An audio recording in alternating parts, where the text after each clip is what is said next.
자, 오늘은 십자가의 은혜로 율법의 저주에서 벗어나십시오. 십자가의 은혜로 율법의 저주에서 벗어나십시오 라는 제목을 가지고 은혜 말씀 선포하겠습니다. 여러분, 오늘 본문 말씀을 보면 우리의 이목을 확 끄는 말이 하나 나옵니다. 그것은 율법의 저주입니다. 여러분, 율법의 저주가 무엇입니까? 신명기 28장 15절에 나와 있어요. 그러나 당신들이 주 당신들의 하나님의 말씀을 듣지 않고 또 내가 오늘 당신들에게 명한 모든 명령과 규례를 지키지 않으면 다음과 같은 온갖 저주가 당신들에게 닥쳐올 것입니다. 여러분, 율법의 저주가 무엇입니까? 하나님께서 우리에게 말씀하신 모든 명령과 규례를 지키지 않으면 우리가 겪어야 할 저주가 바로 율법의 저주예요. 여러분, 성경에는 613개의 율법이 있어요. 그 율법을 다 지켜야 한단 말이죠. 그러면 그 율법을 지키지 않았을 때 어떤 저주를 받게 됩니까? 첫 번째는 육체와 영혼의 질병입니다. 신명기 28장 21절에서 22절을 보면 주님께서는 당신들이 들어가 차지하려는 땅에서 당신들의 몸이 전염병에 걸리게 하셔서 마침내 죽게 하실 것입니다. 주님께서는 폐병과 열병과 염증과 무더위와 한발과 열풍과 썩는 재앙을 내려서 당신들이 망할 때까지 치실 것입니다. 그리고 영혼의 질병이 옵니다. 당신들은 당신들의 눈으로 보는 일 때문에 미치고 말 것입니다. 미친다는 거죠. 영혼이 고통을 느낀다는 거예요.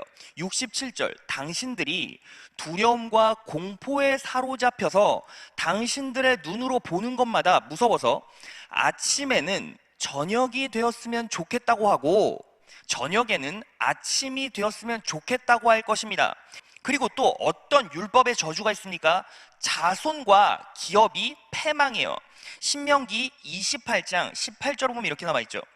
당신들의 몸에서 태어난 자녀와 당신들 땅의 곡식과 소새끼와 양새끼도 저주를 받을 것입니다. 그리고 마지막에는 영원히 지옥 가게 돼 있어요. 주님께서는 다시는 그 길을 보지 않게 하겠다고 약속하신 그 길로 당신들을 배에 태워 이집트로 끌고 갈 것입니다.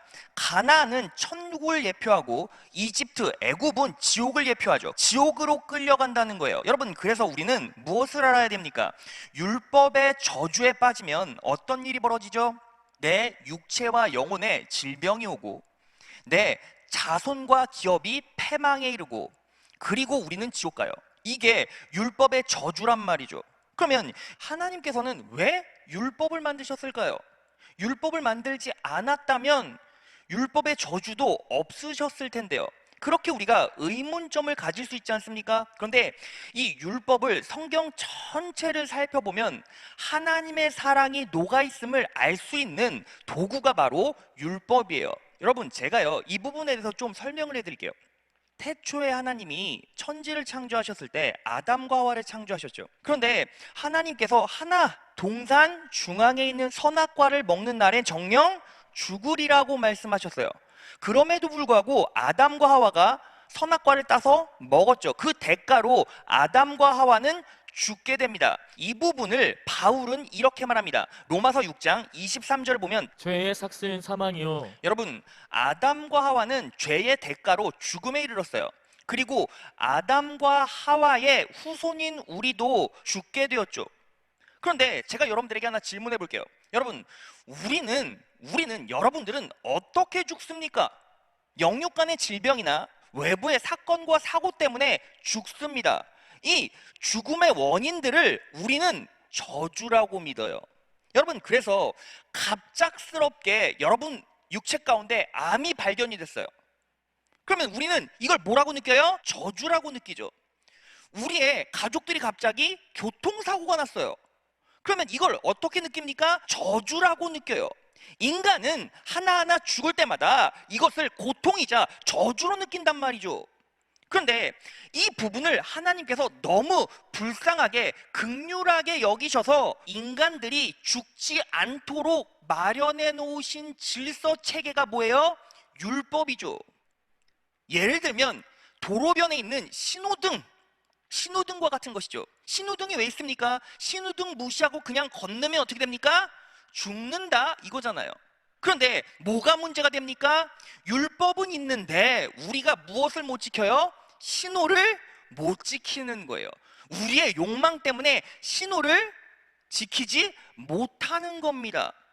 그래서 결국 우리는 어쩔 수 없이 죽게 되어졌죠. 자, 그럼 여기서 또 하나 질문을 던져봅시다. 목사님, 그러면 율법을 만드셨으면 그냥 저주라도 우리에게 붙지 마시고 치지 마시지 왜 율법을 만들어 놓고 하나님께서 저주하십니까? 라고 물으시는 성도님이 있어요. 그런데 여러분, 우리가 정확하게 정리해야 돼요. 하나님께서는 인간들을 저주하지 않으십니다. 하나님은 우리를 저주하시는 분이 아니라 우리가 죄를 지었을 때 어떻게 하십니까? 그냥 내버려 두시는 것이 고통과 저주로 들어오게 된다는 거죠. 그래서 바울은 이 부분에 대해서 이렇게 말했어요. 로마서 1장 24절 이하를 보면 이렇게 나와 있어요. 그러므로 하나님께서는 사람들이 마음의 욕정대로 하도록 더러움에 그대로 내버려 두시니 서로의 몸을 욕되게 하셨습니다. 27, 28절. 그래서 그들은 그 잘못에 마땅한 대가를 스스로 받았습니다. 사람들이 하나님을 인정하기를 싫어하므로 하나님께서는 사람들을 타락한 마음 자리에 내버려 두셔서 해서는 안 될 일을 하도록 놓아 두셨습니다. 자, 하나님께서 저주하신 것이 아니라 내버려 두셔서 그 죄에 대한 대가를 치르게 하신 거죠. 그런데 그러한 저주와 고통을 너무나 긍휼히 여기시고, 인간들은, 피조물들은 절대로 율법을 지키며 살아갈 수 없겠구나라는 걸 정확하게 확인하신 후에 더 큰 긍휼과 자비를 베풀어 주셔서 누구를 이 땅에 보내주신 거예요? 예수 그리스도를 보내주셔서 무엇을 끊어내십니까? 율법의 저주를 끊어내세요. 오늘 본 말씀 갈라디아서 3장 13절을 현대성경으로 보겠습니다. 그리스도께서는 우리가 받아야 할 저주를 대신 받으시고 멸망할 수밖에 없는 우리를 구하셨습니다. 성경에 나무에 달린 자는 누구나 저주받은 자이다 라고 기록된 대로 예수께서는 나무로 만든 십자가에 달려서 우리를 율법의 저주에서 건져주신 것입니다. 여러분, 예수님께서 십자가에 못 박혀 돌아가심으로 우리는 율법의 저주에서 해방되었습니다. 믿으십니까? 여러분들은 율법의 저주에서 해방되었습니다. 믿으십니까? 자, 그러면 우리는 율법의 저주에서 해방돼서 어떤 놀라운 축복을 받게 되었습니까? 자, 오늘 본 말씀 14절을 보겠습니다. 그것은 아브라함에게 내리신 복을 그리스도 예수 안에서 이방 사람에게 미치게 하시고 아브라함에게 주신 현세 축복을 우리에게도 주시겠다는 거죠. 그리고 또 우리로 하여금 믿음으로 말미암아 약속하신 성령을 받게 하시려는 것입니다. 여러분, 성령이 예표하는 것이 무엇입니까? 성령이 예표하는 것은 부활을 예표해요. 부활, 영생을 예표한다는 것이죠. 로마서 8장 11절. 예수를 죽은 자 가운데서 살리신 이의 영이 누구죠? 성령님이죠. 너희 안에 거하시면 그리스도 예수를 죽은 자 가운데서 살리신 이가 너희 안에 거하시는 그의 영으로 성령으로 말미암아 너희 죽을 몸도 살리시리라. 믿으십니까? 자, 그래서 예수 그리스도께서 우리를 위해서 십자가에 못 박혀 돌아가시고 율법의 저주를 깨끗하게 풀어내셨어요. 우리는 율법의 저주에서 해방되었습니다. 그래서 어떤 축복을 받게 됩니까? 아브라함의 축복을 현세에서 받게 되고 성령 하나님으로 말미암아 우리는 죽어서 영생을 소유하게 되었어요. 믿으십니까? 그렇다면 그 놀라운 축복과 은혜를 어떻게 가장 적극적으로 우리 인생 가운데서 끌어올 수 있을까요? 자, 오늘은 그 원리 세 가지를 알아보는 것으로 은혜를 나누겠습니다. 자, 첫 번째, 율법적 사고를 버리고 나의 죄를 십자가 위에 두라는 거죠. 여러분, 하나님을 인격적으로 만나고 믿기 전에 인간은 어떤 존재였습니까? 바울이 로마서 3장 10절에 이렇게 말해요. 기록한 바 의인은 없나니 하나도 없으며. 예수 그리스도를 인격적으로 만나기 전에 우리는 죄인이었죠. 의인은 없어요. 다 죄인이었어요. 여러분, 어떤 철학자나 어떤 과학자들 그리고 어떤 교육가들은 이런 말을 합니다. 인간의 죄는 학습되었다. 그런데 인간의 죄가 학습된 것입니까? 절대로 그렇지 않아요. 여러분, 두세 살짜리 어린아이들에게 사탕을 빨게 한 다음 날 앉혀놓고 가운데에 사탕을 놔두면 어떻게 합니까? 그 사탕 갖고 싸워요. 욕망이 작용하는 거죠. 죄성이 작용돼서요. 그 사탕을 얻기 위해서 어린아이들, 두세 살짜리 어린아이들도 엉금엉금 기어오고 팔짝팔짝 뛰어오면서 뭐합니까? 상대방을 때려 눕히고 사탕을 갈취해요. 뺏어내요. 한 아이가 울고불고 포기할 때까지 끝까지 싸워서 강자가 사탕을 뺏는 거죠. 왜? 어린 아이도 태어나면서부터 죄성을 가지고 있기 때문에. 여러분, 인간은 그래서 예수 그리스도를 만나기 전에 누구나 죄성을 풍기는 존재죠. 죄성을 가진 죄인의 특징이 무엇입니까? 언제나 죄를 생각해요. 죄를 생각하고 그리고 죄를 행합니다. 죄에 둘러싸여 살아요. 그게 하나님 만나기 전에 인간이라는 거죠. 그런데 예수로 말미암아 우리는 의인이라고 칭해져도 그 죄성들을 100% 놓을 수 있어요? 없어요? 없는 거예요.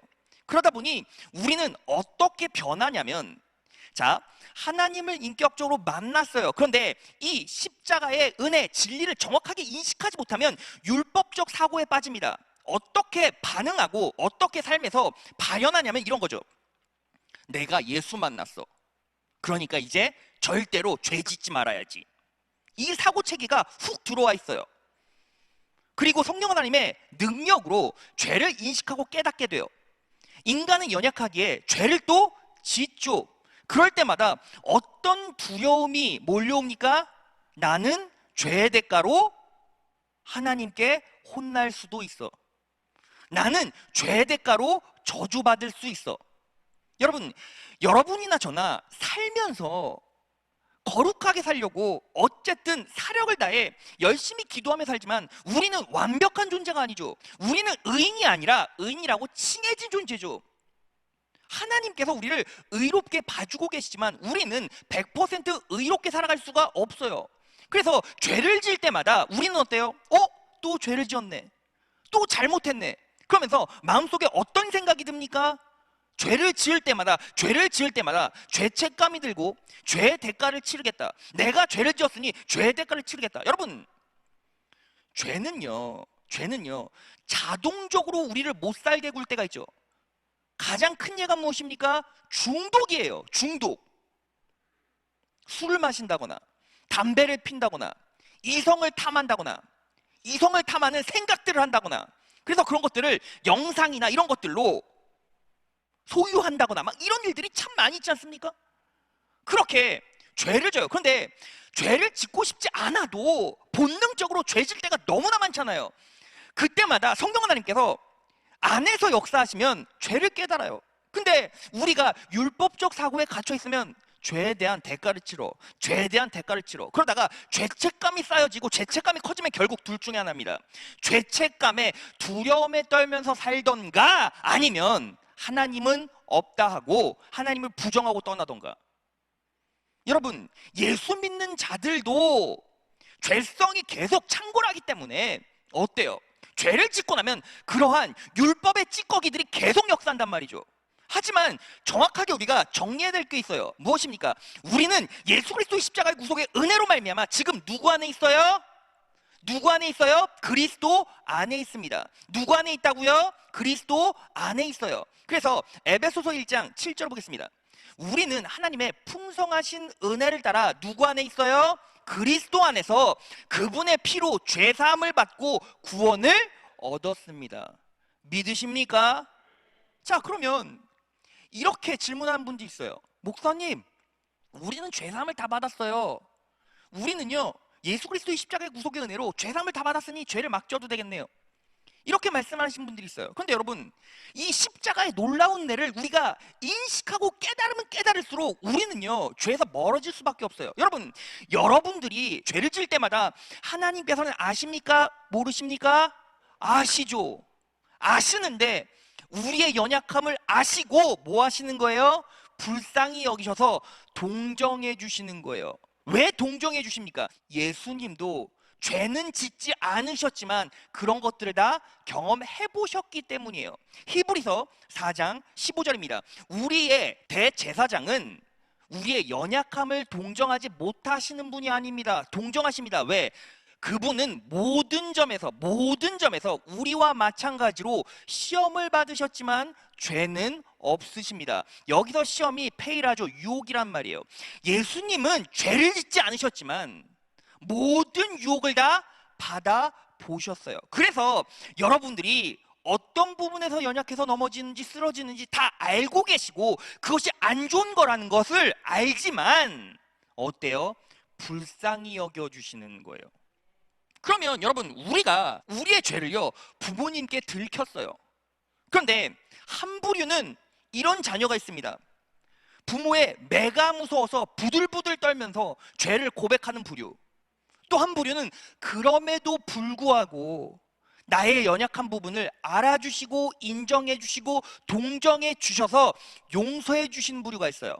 그러면 어떤 부류에서 진심과 전심 어린 죄 고백이 나오겠습니까? 여러분, 부모의 매가 무서워서 부들부들 떨면서 잘못했다고 눈물 찔끔찔끔 흘리면서 죄를 고백한다면 그것은 뭐만 남았어요? 굴복과 복종만 남아있죠. 그런데 부모님의 사랑을 알아요. 얘가 뭐가 약한지를 알아요. 뭐가 연약한지를 알아요. 어떤 부분이 어리석은지를 알아요. 그럼에도 불구하고 자식이기 때문에 뭐 하는 거예요? 용서해 주는 거예요. 아, 아빠도 엄마도 너만 했을 때 이런 거 겪어봤어. 그런데 참 힘들더라. 그런데 이런 거 좋지 않아. 그러니까 다음부터 하지 말자. 그 부모님의 사랑을 전심으로 깨달은 자는 야, 부모님이 어차피 용서해 주실 것이니까 그냥 죄 짓자라는 고백이 나올 수 있어요? 아니요. 그 부모를 부모로 인정하지 않는 자녀라면 죄를 막 지을 수 있죠. 그런데 예수 그리스도를 인격적으로 만나고 믿는 자라면 어때요? 율법적 사고로 반응하지 않죠. 매 맞을까봐 겁나서, 저주받을까봐 겁나서 죄를 토로하는 것이 아니라 그 자비의 하나님, 그 용서의 예수님, 예수 그리스도의 십자가의 구속의 은혜를 묵상하면 묵상할수록 나를 구원해 주시고 나를 죄 가운데서 끄집어내 주셔서 용서의 자리까지 인도해 주신 그 부모님의 마음을 알고 있다면 우리는 뭐 할 수 있어요? 그 부모님의 사랑을 인식하고 감사할 수 있고, 그리고 그 안에서 진심 어린 죄 고백이 나올 수 있다는 거죠. 그러니까 우리는 어때요? 여러분, 축복받는 능력의 첫 번째 조건이 뭐예요? 내가 또 연약해서 죄에 빠질 때 그것을 다뤄내고 이겨낼 수 있는 능력이에요. 그러면 그 능력을 소유하기 위해서 우리는 뭐 해야 합니까? 또 연약함에 빠지죠. 또 죄에 빠지죠. 그럴 때 내 죄를 십자가 위에 두는 거예요. 이게요, 믿음으로 정확하게 딱 자리 잡고 있는 성도들은요, 어때요? 죄를 깨닫게 되지만 죄책감에 시달리거나 고통에 빠지지 않아요. 여러분, 보건복지부에서 조사를 했는데 대부분 자살하는 사람이 죽기 전에 가족들에게 남긴 유언이 뭔지 아십니까? 미안해 이러고 죽는데요. 그러니까 자살의 징후의 가장 대표적인 것이 미안해라는 거죠. 미안해란 말에는 무엇이 담겨져 있습니까? 죄책감이 담겨져 있죠. 여러분, 성령 하나님께서 역사하시면 죄에 대해서 깨닫게 만들어주세요. 그리고 십자가 앞에 나가게 하십니다. 그런데 죄책감에 시달리는 건 그리스도인으로서 맞지 않아요. 왜요? 죄책감이란 뭐예요? 죄에 대한 책임이죠. 죄에 대한 책임은 이미 누가 지셨습니까? 예수님께서 십자가에 못 박혀 돌아가심으로 우리의 죄에 대한 책임을 다 지셨어요. 믿으십니까? 자, 그러면 우리가 연약할 때마다, 우리가 또 쓰러졌을 때마다, 우리가 또 중독에 빠져 있을 때마다 우리는 뭐 해야 합니까? 죄책감으로 반응할 것이 아니라 예수 그리스도의 십자가의 구속의 은혜를 바라보며 우리의 죄를 십자가 위에 두는 거예요. 그럴 때 우리 안에는 참 기쁨과 감사함이 나오고 정직과 전심에서 우러나오는 죄의 고백이 나오는 거죠.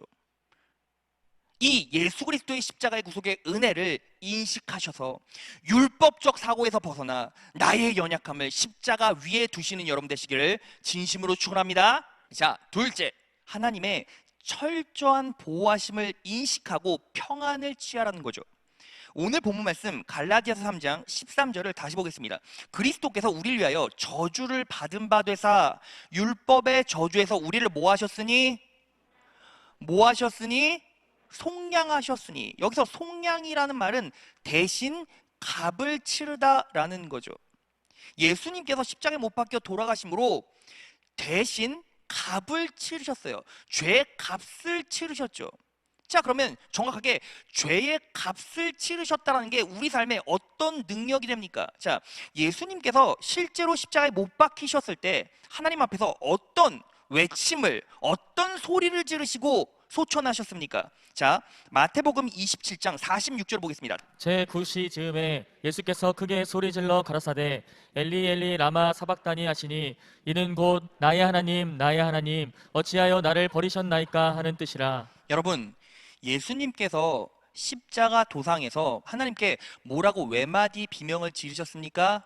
하나님 하나님 어찌하여 나를 버리셨나이까?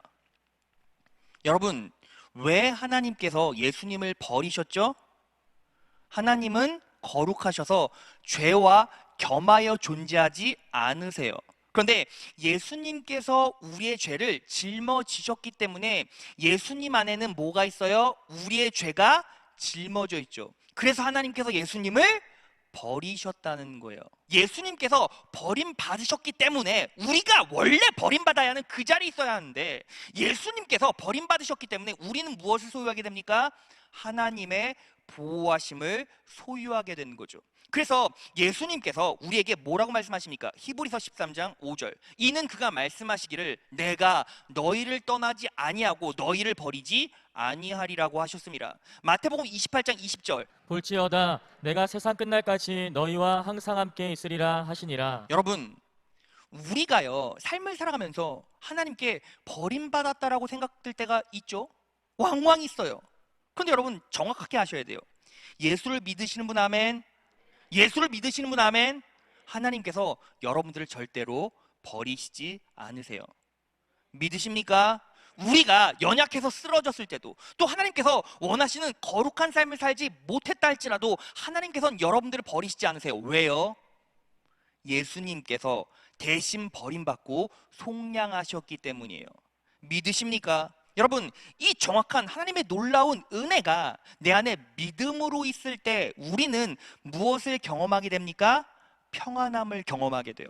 그래서 예수님께서 세상 떠나가기 전에 제자들을 모아놓고 이렇게 말씀하십니다. 뭐라고 말씀하십니까? 너희에게 평안을 주노니. 여러분, 절대적인 평안이에요. 왜요? 왜? 하나님의 보호하심이 여러분들의 인생 가운데 철저하게 임하기 때문이에요.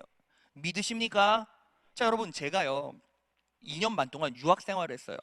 유학 생활을 했는데 어떤 일이 있었냐면 처음에 유학 생활을 시작할 때 캐나다와 미국에 도착하자마자 물갈이를 심하게 했어요. 그러니까 물 먹으니까 막 설사가 나오는 거예요. 그리고 음식이 입에 맞지 않으니까 너무 고통스러운 데다가 그리고 제 피부에 막 진먼지, 진드기, 막 옴 같은 게 달라붙어서 막 정신없이 가려웠어요. 그래서 긁기 시작했고 그리고 긁으다 보니까 상처가 나고 상처가 나다 보니까 피가 나고 그런데 여러분 그 미국이나 북미 쪽 병원들은요 쉽게 항생제를 쓸 수가 없어요. 항생제를 구입할 수가 없어요. 우리는 그냥 200m, 300m만 걸어가면 병원이 있어서 거기 가면 누구나 항생제를 쓸 수 있지만 항생제를 쓰지를 못하고 그냥 연고만 주는 거예요. 병원 가서 의사 한번 만나려면 우리는 뭐 길어야 2, 30분인데 북미 쪽은 일주일을 기다려야 되고 한 달 전에 예약을 해야 되고 막 이런 거예요. 그러다 보니까 몸도 너무 간지럽고 고통스럽고 먹지도 못하고 살은 빠져가고 아내와 자식은 그립고 철저한 고립감이 있었어요. 외로움이 있었어요. 버림받았다라는 느낌이 저도 모르게 스멀스멀 막 오는 거예요. 근데 제가 어떻게 극복한지 아십니까? 바로 예수 그리스도의 십자가의 구속의 은혜였어요. 예수님께서 나와 동행하신다라는 철저한 확신이 내 안에 있고부터는 이 모든 것들이 분명히 하나님께서 허락하시는 간증이 될 거라 확신했어요. 그리고 언젠가 내가 이러한 고난을 극복하고 일어났을 때 성공적으로 잘 마무리했을 때 언젠가는 이러한 간증을 누구에겐가는 할 수 있을 것이다 라는 확실한 생각이 든 거예요. 여러분 제가요 유학 시작하고 나서요 거의 한 달 만에 6, 7kg가 빠졌어요. 그렇게 힘들고 어려웠어요. 그럼에도 불구하고 정신 차리고 말씀 붙잡고 성령 하나님을 온전히 의식하기 시작했고 보호하심을 절대적으로 믿고 있었을 때는 외롭지 않았어요. 힘들지 않았어요. 그냥 견딜만 했어요. 버틸만 했어요. 그런데 여러분, 제가요 초등학교 때부터 참 아픈 기억이 하나가 있어요. 뭐냐면 초등학생들은 항상 1년에 한 번씩 운동회를 하지 않습니까? 운동회를 해요. 운동회를 했는데 저희 어머니랑 아버지는 항상 바쁘셨어요. 어머니는 응답선교 하셨고 아버지는 맨날 붕집회 다니셨으니까 저는 매일 운동회 때 혼자였어요. 어머니가 제가 이제 불쌍하게 보이니까 항상 고모를 붙여주셨죠. 그래서 운동회 할 때는 항상 고모가 있었어요. 옆에 누가 있었단 말이죠. 그럼에도 불구하고 저는 철저한 고립감과 외로움을 느꼈어요. 여러분, 왜 그런 아픔을 겪은지 아십니까? 진짜 부모가 제 옆에 없었으니까요. 대체할 수가 없는 거예요. 누가 옆에 있어도 대체할 수가 없는 거예요. 여러분 인생 가운데 철저한 고립감과 아픔이 있고, 그리고 여러분들이 시리에 빠질 수밖에 없는 고난이 있다고 가정해 봅시다. 그런데 여러분 옆에 누가 있습니까? 진짜 부모를 대체할 만한 누군가가 있어도 절대로 여러분들에겐 능력이 될 수 없어요. 시간이 지나도 버젓이 여러분 옆에 있어도 그 존재 자체는 여러분들에게 힘이 될 수 없어요. 능력이 될 수 없어요. 버젓하게 있다 할지라도. 왜요? 진짜 부모가 없으니까요. 그런데 예수님께서 우리 때문에 십자가에 못 박혀 돌아가시고 십자가 도상에서 하나님께 철저하게 버림받았어요. 그래서 우리는 완벽한 보호함을 소유하게 되었어요. 믿으십니까? 그래서 여러분들은 외롭지 않아요. 여러분들은 절대로 유기되지 않아요. 절대로 희롱당하지 않고 패배하지 않아요. 만약에 여러분들의 인생 가운데 고난이 있다면, 진짜 아픈 고통이 있다면 그건 하나님께서 허락하신 훈련이고 연단일 뿐이지 패배로 이끌어가는 고통의 원인이 아니라는 거예요. 믿으십니까? 그 놀라운 보호하심을 묵상하셔서 놀라운 평안과 능력을 가지고 살아가는 여러분 되시기를 진심으로 축원합니다. 자, 마지막 셋째요. 십자가를 통해 자녀로 회복되었으니 기도로 좋은 것을 구하십시오. 우리가 방금 읽었던 마태복음 27장 46절을 다시 보겠습니다. 제9시 즈음에 예수께서 크게 소리질러 가라사대 엘리 엘리 라마 사박다니 하시니 이는 곧 나의 하나님 어찌하여 나를 버리셨나이까 하는 뜻이라. 여러분, 예수님께서 하나님을 아버지라고 부르지 않으신 첫 번째 장면이 우리가 방금 읽었던 마태복음 27장 46절이에요. 예수님께서 공생의 사역을 하셨을 땐 항상 하나님을 아버지라고 부르셨어요. 그런데 우리가 방금 읽었던 마태복음 27장 46절에는 예수님께서 뭐라고 하나님을 부르시죠? 아버지라고 부르시지 않고 하나님이라고 불러요. 왜 그런지 아십니까? 자녀로서 버림받았기 때문이에요. 하나님께서 예수님이 죄를 품고 십자가에 못 박히셨을 때는 예수님을 아들로 인정하지 않으셨다는 거죠. 이 말은 바꿔 말하면 예수님께서 우리 대신 십자가에 못 박혀 돌아가심으로 우리는 무엇을 회복했어요? 자녀됨을 회복했다는 거예요. 그래서 요한복음 1장 12절에 보면 영접하는 자 곧 그 이름을 믿는 자들에게는 하나님의 자녀가 되는 권세를 주셨대요. 그러면 자녀가 되는 권세란 무엇입니까? 마태복음 7장 11절. 너희가 악한 자라도 좋은 것으로 자식에게 줄 알거든 하물며 하늘에 계신 너희 아버지께서 구하는 자에게 좋은 것으로 주시지 않겠느냐. 여러분, 하나님의 자녀가 된 그리스도인들은 어떤 권세가 임했습니까? 아버지께 좋은 것을 구할 수 있는 권세가 임한 거예요. 믿으십니까? 그러면 여러분, 우리는 무엇을 요구해야 합니까? 자, 두 가지를 우리는 요구할 수 있어요. 먼저 로마서 8장 15절. 여러분이 받은 성령은 여러분을 다시 두려움에 이르게 하는 노예로 만드는 영이 아니라 여러분을 하나님의 자녀가 되게 하는 영이십니다. 그래서 우리는 그 성령을 의지하여 아바 아버지라고 부를 수 있는 것입니다. 자, 여러분 안에서 역사하시는 성령님이 두 가지 은혜를 베풀어 주시는데, 첫 번째는 우리를 자녀로 삼아 주셔서 아바 아버지, 하나님 아버지라고 부를 수 있는 믿음을 주시고, 또 하나는 뭐예요? 다시 두려움에 이르게 하는 노예로 만드는 영이 아니라 두려움과 눌리는 마음에서 우리를 해방시켜 주셨어요. 좋은 것 무엇을 구해야 돼요? 먼저 하나님께, 하나님, 제 삶에 이런 어려움이 와서 나를 두릅니다. 절대 두려워하지 않도록 역사하여 주시옵소서. 뭐 하는 겁니까? 두려움의 영을 몰아내는, 사단의 영을 몰아내는 기도, 좋은 것을 구해야 된다는 거예요. 믿으십니까? 여러분, 그래서 여러분들이 두려움에 빠져 있을 때, 여러분들이 성령 충만하지 못할 때, 하나님 사업 좀, 돈 좀, 재정 좀, 아니요. 제가 분명히 얘기했습니다. 사랑하는 자여, 내 영혼이 잘된 같이 내가 범사에 잘 되고 강건하길 내가 간구하노라. 우리가 우선적으로 간구해야 될 게 뭐예요? 영혼이 잘 돼야 돼요. 믿으십니까? 여러분들의 심령 가운데 두려움이 있습니까? 여러분들의 마음 가운데 막연한 눌림이 있습니까? 뭐부터 해야 돼요? 제가 항상 성도들에게 말하잖아요. 예수의 이름으로 명하노니 내 안에 있는 두려움의 영은 깨끗하게 물러갈지어다. 믿으십니까? 성령 하나님께서 내 안에 역사하시고 임재하실 때 저는 두려움에서 해방될 것입니다. 해방되었습니다. 믿으십니까?